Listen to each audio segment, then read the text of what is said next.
Hello my dear friends, welcome to education at the rate of Rohan.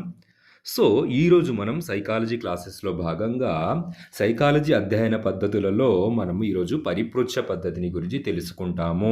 పరిపృచ్ఛ పద్ధతి అంటే interview method అనే అర్థము. So మనం ఇంతకుముందే అంతా పరిశీలన పద్ధతి, ప్రయోగ పద్ధతికి సంబంధించిన అంశాలను డిస్కషన్ చేసుకున్నాము. ఒకవేళ మీరు ఆ వీడియోలు చూడకపోతే చూడండి. ఈ పద్ధతులకి సంబంధించి సైకాలజీ యొక్క ఈ అధ్యయన పద్ధతులలో నుంచి కంపల్సరీ మనకు ఏదో ఒక రకంగా ఏదో ఒక విధంగా కంపల్సరీ బిట్స్ వచ్చే అవకాశాలు ఉన్నాయి. కాబట్టి సో మీరు మిస్ చేసుకోకుండా తప్పకుండా మన ఛానల్లోని ప్రతి ఒక్క వీడియోని అబ్జర్వ్ చేయండి. మీకు నచ్చితే చూడండి పూర్తిగా, లేదంటే లేదు. కాకపోతే ఒకసారి గమనించండి, ఎందుకంటే మనం పక్కా బిట్ వచ్చే విధంగా వీడియోలు చేయడం జరుగుతుంది. కాబట్టి మీరు ఒకసారి వీడియోలు చూసుకున్నట్లయితే మీకు మంచిగా రివిజన్ అయిపోతుంది. ఒకవేళ కొత్త వారైతే ఇంకా చాలా బాగా అర్థమైపోతుంది. సో ఈ విధంగా మనం ఇప్పుడు టాపిక్లోకి వెళ్ళిపోదాము. పరిపృచ్ఛ పద్ధతి దయచేసి సీరియస్ ఆస్పిరెంట్స్ మాత్రమే చూడండి. ఆ తర్వాత ఎవరైనా అంటే చాలామంది ఏం చేస్తుంటారంటే వీడియోని కొంతవరకు ఒక 1 మినిట్ ఇట్లా చూసి వెళ్ళిపోతూ ఉంటారు. తర్వాత మళ్ళీ చూసాము, కంప్లీట్ చేసేసామన్న భావనలో ఉంటారు తప్ప ఆ వీడియోని క్లారిటీగా చూసామా, క్లాస్ సరిగా విన్నామా, నోట్స్ సరిగా రాసుకున్నామా, మరి మన ప్రిపరేషన్ విధానం ఏ విధంగా ఉంది అనే దాన్ని మాత్రం గమనించరు. సో ఎప్పుడైతే మనం సిన్సియర్గా ప్రిపేర్ అవుతామో, మనం ఓపికతో ప్రిపేర్ అవుతూ ఉంటామో, మనకు కూడా విజయం కూడా ఎలాంటి ఇబ్బంది లేకుండా విజయం చాలా చాలా చాలా సంతోషంగా, సుఖవంతంగా, సులభంగా మనకు లభించడం జరుగుతుంది. So my dear aspirants, so మీరు ఇంకా ఎలాంటి టైం వేస్ట్ చేయకుండా మనం టాపిక్లోకి వెళ్ళిపోదాము. పరిపృచ్ఛ పద్ధతి. పరిపృచ్ఛ పద్ధతి ఇది పద్ధతిగా కాకుండా విధానంగా అని ఇక్కడ రాశాను కదా. సో పద్ధతిగా కాకుండా విధానంగా అంటే ఏంటిది? ఈ పద్ధతి అనేది మనకు అధ్యయన పద్ధతులలో దీనిని మనము పద్ధతిగా కాకుండా విధానంగా పేర్కొనడానికి గల కారణం ఏంటిదంటే, చాలా సమాచార సేకరణ అనేది చాలా సులభంగా తెలుసుకుంటాం అన్నమాట. ఇది ఎదుటి వ్యక్తి నుంచి మనము సమాచారాన్ని సులభంగా తెలుసుకునే ఒక విధానంగా కూడా దీనిని పేర్కొంటాం. కాబట్టి ఇది చాలా ముఖ్యమైన పద్ధతిగా కూడా భావిస్తాము. ఇక్కడ ఒక రచయిత మొకాబే అనే రచయిత ఉన్నారు కదా, శాస్త్రవేత్త మొకాబే అనే శాస్త్రవేత్త ఏం పేర్కొన్నారు? ఒక వ్యక్తి మరొక వ్యక్తి లేదా వ్యక్తులతో ఏదైనా ఒక విషయంపై ముఖాముఖి చర్చించి కావలసిన సమాచారాన్ని రాబట్టి ఆ సమాచారాన్ని విశ్లేషించి వ్యాఖ్యానించే పద్ధతి. ఏమన్నారు? ఒక వ్యక్తి మరొక వ్యక్తి లేదా వ్యక్తులతో ఏదైనా ఒక విషయంపై ముఖాముఖి చర్చించి కావలసిన సమాచారాన్ని రాబట్టి ఆ సమాచారాన్ని విశ్లేషించి వ్యాఖ్యానించే పద్ధతియే పరిపృచ్ఛ లేదా ఇంటర్వ్యూ అని పేర్కొంటాము. ఇందులో భాగంగానే ఈ పరిపృచ్ఛ అనే పద్ధతిలో భాగంగానే పరిపృచ్ఛకుడు ఉంటాడు, పరిపృచ్ఛితుడు అని ఇద్దరు ఉంటారన్నమాట. ఏదైనా సరే ఇప్పుడు సంభాషణ జరగాలంటే ఇద్దరు వ్యక్తులైతే ఉండాలి కదా, కనీసం ఇద్దరు ఉండాలి. తనకు తానుగా మాట్లాడుకోవడం అది తర్వాత సంగతి, కానీ ఎదుటి వ్యక్తితో సంభాషణ చెయ్యాలి అన్నప్పుడు కంపల్సరిగా ఎదుటి ఎవరో ఒక వ్యక్తి అయినా ఉండాలి.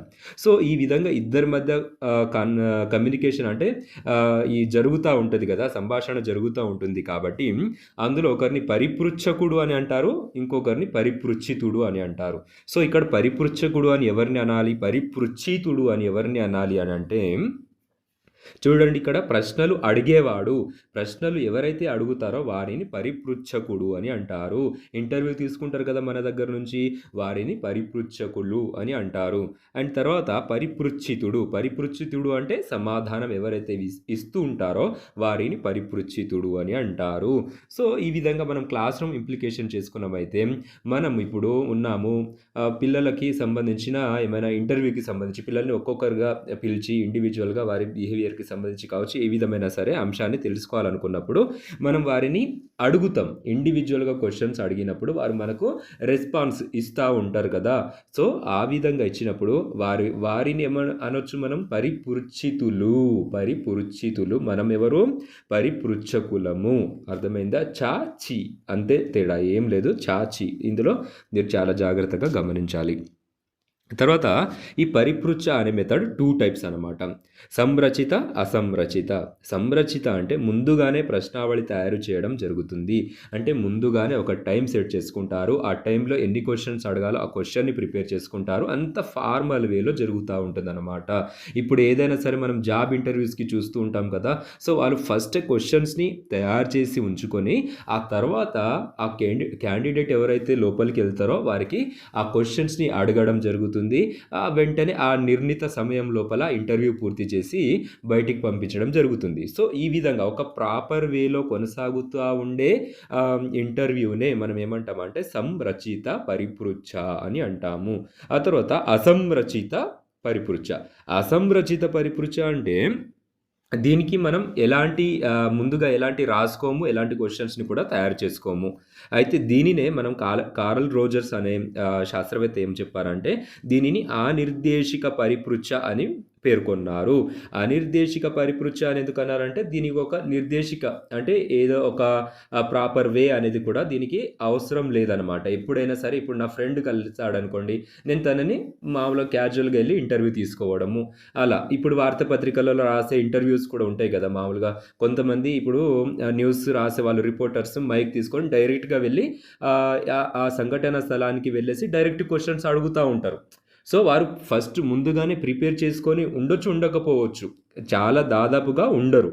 క్వెషన్స్ ప్రిపేర్ చేసుకొని చూసుకుంటా చెప్పడం అనేది రిపోర్టర్‌కి తగని పని. కాబట్టి వాళ్ళేం చేస్తారంటే ముందుగానే వాళ్ళ మైండ్‌లో వెంటనే వారు క్వెషన్స్‌ని ప్రిపేర్ చేసుకుంటూ వెంటనే అడగడం జరుగుతుంది. So, without any preparation of question అనమాట. ఎలాంటి క్వెషన్‌ని ముందుగానే రాసుకోకుండా ఆ సంఘటనకి సంబంధించి వెంటనే క్వెషన్స్ అడుగుతూ ఇంటర్వ్యూ తీసుకోవడం అనేది జరుగుతుంది. కాబట్టి ఇది అసంరచిత.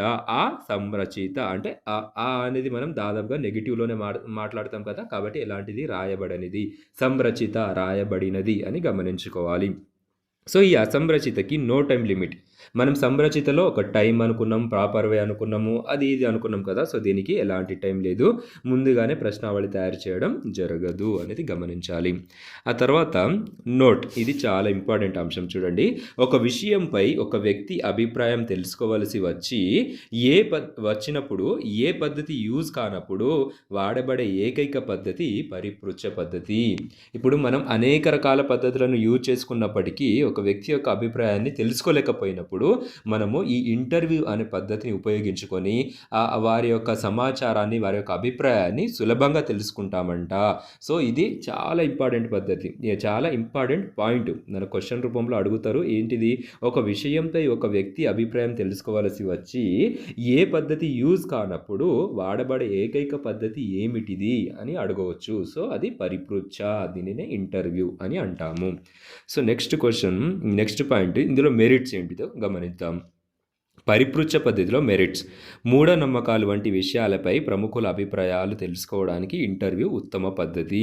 ఇప్పుడు మనకు మూఢనమ్మకాలు ఇది చాలా ఇంపార్టెంట్ పాయింట్. ఎందుకంటే మూఢనమ్మకాలు ఇది డైరెక్ట్‌గా క్వెషన్ ఎగ్జామ్‌లో అడిగిన బిట్టే కాబట్టి చాలా జాగ్రత్తగా మనం గుర్తుంచుకోవాలి. మూఢనమ్మకాలు అనేది దేని ద్వారా మనం తెలుసుకోగలుగుతాం అంటే పరిపృచ్ఛ పద్ధతి ద్వారా అనేది గమనించుకోవాలి. ఇందులో పరిపృచ్ఛితుడి ప్రత్యక్ష ప్రవర్తన పరిశీలించవచ్చు. ఇక్కడ డైరెక్ట్‌గా ఇంటరాక్షన్ అనేది డైరెక్ట్‌గా జరిగినప్పుడు ఇప్పుడు ఇంటర్వ్యూ అంటే ఇది ఎదురుగా ముఖాముఖి చర్చ జరుగుతుంది గదా! సో, దీనినే ఇంటర్వ్యూ అనమాట. ఇంటర్వ్యూ జరుగుతున్నప్పుడు ఏం జరుగుతుంది?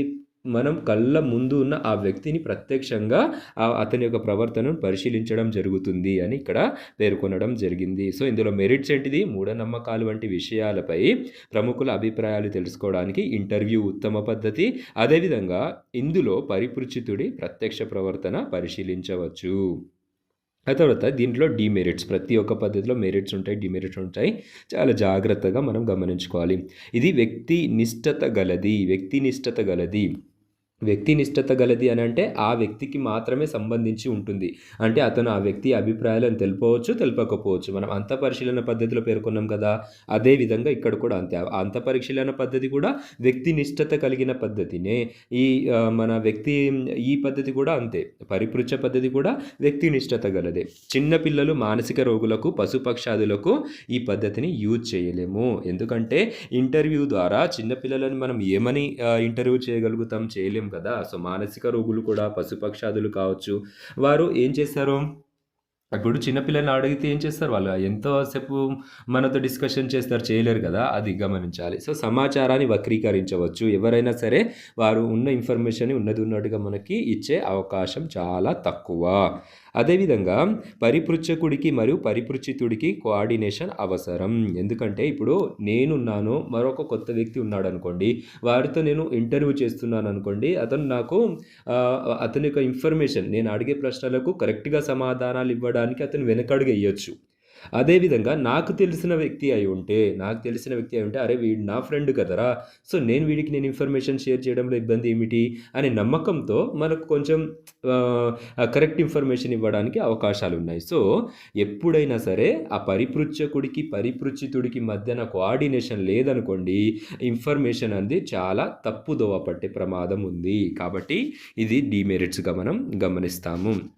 సో, ఈ విధంగా మనము పరిపృచ్ఛ మెథడ్‌కి సంబంధించిన అంశాన్ని డిస్కషన్ చేసుకున్నాము. ఇప్పటికీ మీరు మన ఛానల్‌ని సబ్స్క్రైబ్ చేసుకోకపోతే సబ్స్క్రైబ్ చేసుకోండి. వీలైతే మీ ఫ్రెండ్స్‌కి షేర్ చేసి లైక్ చేయండి. ఎందుకంటే ఇలాంటి ప్రతి ఒక్క వీడియోలు ప్రతి వీడియోలు నేను మీకు షేర్ చేస్తూ ఉంటాను. మీరు ఆ వీడియోలను జాగ్రత్తగా చదువుకున్నట్లయితే కంపల్సరీగా పక్కాగా మనం సైకాలజీలో మంచి స్కోర్ సాధించే విధంగా ఈ నా హామీ ఇస్తున్నాను నేను. అదేవిధంగా తెలుగు కూడా చేస్తున్నాను. తెలుగు కూడా చాలా వీడియోలు అప్లోడ్ చేసేసాను. 6థ్, 7థ్, 8థ్ అవి కూడా ఒకసారి చూడండి. మీకు అర్థమైపోతుంది. ఈజీగా చాలా సులభంగా ఎట్లా గుర్తుంచుకోవాలో అనేది కూడా నేను మీకు అందులో వివరించాను. కాబట్టి మీరు ఒకసారి వీలైతే ఆ వీడియోలు కూడా చూడండి. ఈ వీడియోలు కూడా చూడండి. మన ఛానల్‌ని రోజు ఫాలో అవ్వండి. ఎందుకంటే టెట్ ఎగ్జామ్‌కి ఇంకొన్ని రోజులే ఉంది టైం కాబట్టి ఈ కొన్ని రోజుల సమయంలో మనము ఏ విధంగా మంచి స్కోర్ సాధించగలగాలి అనే ఆలోచనతో ముందడుగు వేయాలి. కాబట్టి ఎలాంటి భయభ్రాంతులకు గురి కాకుండా చాలా సులభంగా, సంతోషంగా, చాలా ఈజీ వేలో మనం ఈ టాపిక్స్‌లను కవర్ చేసుకుంటాము. కాబట్టి మీరు మన ఛానల్‌ని ఫాలో అవుతూ మీ ఫ్రెండ్స్‌కి కూడా షేర్ చేయండి, లైక్ చేయండి. మరొక క్లాస్‌తో కలుస్తాను. అంతవరకు ఈ క్లాసెస్ ప్రాక్టీస్ చేసుకోండి.